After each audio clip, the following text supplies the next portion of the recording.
Assalamu alaikum мекендештер. Бизде хит болуп жаткан ээрлер келди. Булар көп шопер болуп, көп машинада отургандарға, таксисттерге бул жакшы жардам берет. Бул жаныңызга салып алып жүрүп колдонсоңуз болот. Бул простатитке өтө жакшы. Ошондой эле ушу менен кошо набор кылып алсаңыздар болот. Теке күчала. Бул нелерге жакшы? Простатитке, тез түшүп калган, сылай болгон, бөйрөктөрүңүзгө, буттарыңыз муздап, сылай болуп аткан болсоңуз, иммунитетиңизди көтөрөт. Ошондой эле эркектердин энергия күчүнө күч кошо турган өтө сонун. Биз 3 жылдан бери сатып келе жатабыз. Биз да өзүбүз колдонуп ичип жакшы болгонбуз. Ошон үчүн мен сиздерге сунуштаймын. Бул эч качан зыяны жок. Чөп тарладан жасалган. Кайрылсаңыздар болот, набор кылып алыңыздар. Жашар сахарды диабетке, ошондой эле геморройго набор. Арыктаганга, натуральный чөптөрдөн жасалган таблеткалар бар. Ичинде курту бар адамдар болсо булар бар. Арык менен семен албай атам дегендерге булар бар. Сакалым жок, чачым жок деген жалык кылгандарга булар бар. Кошелоктор бар, мондой сакал алгычтар бар, сааттар бар. Ушундай эле бизде китептер бар, ар кандай диний китептер бар, бизнес боюнча китептер бар.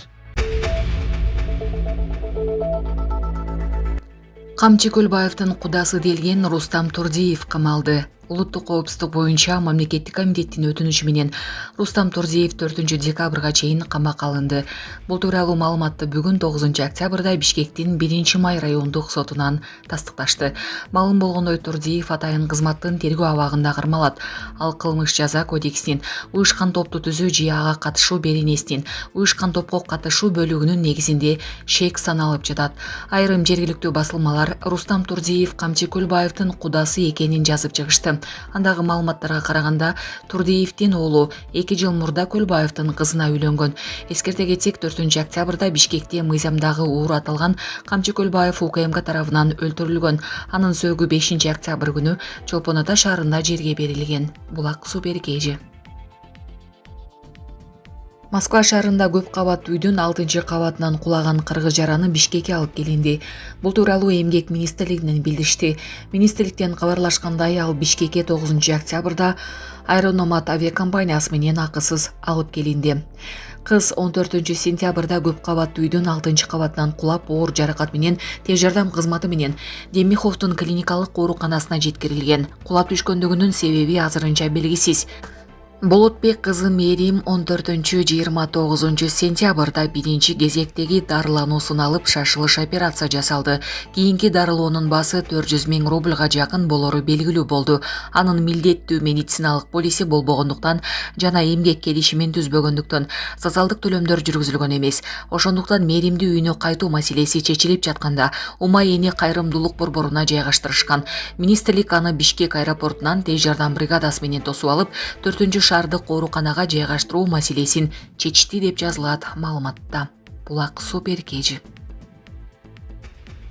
Кыргызстан Израиль менен Палестинаны ынтымакка чакырды. Тышкы иштер министрлиги Палестина менен Израилдин ортосунда болуп жаткан жаңжалга байланыштуу дагы бир ирет билдирүү жасады. Анда министрлик кырдаалга кооптонуу менен көз салып турганын баса белгиледи.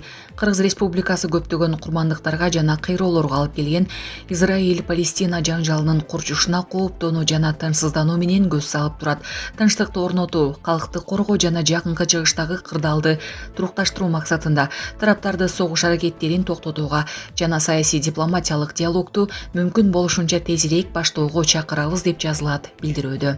Булак супер кежи. Израилдин коргоо министри Газа тилкесин толугу менен блокадага алууну буйруду. Израилдин коргоо министри Йоав Галант Газа тилкесин толугу менен блокадалоого буйрук берди. Бул тууралуу РИА Новости жазып чыкты. Мен Газа тилкесин толук блокадага алуу боюнча буйрук бердим.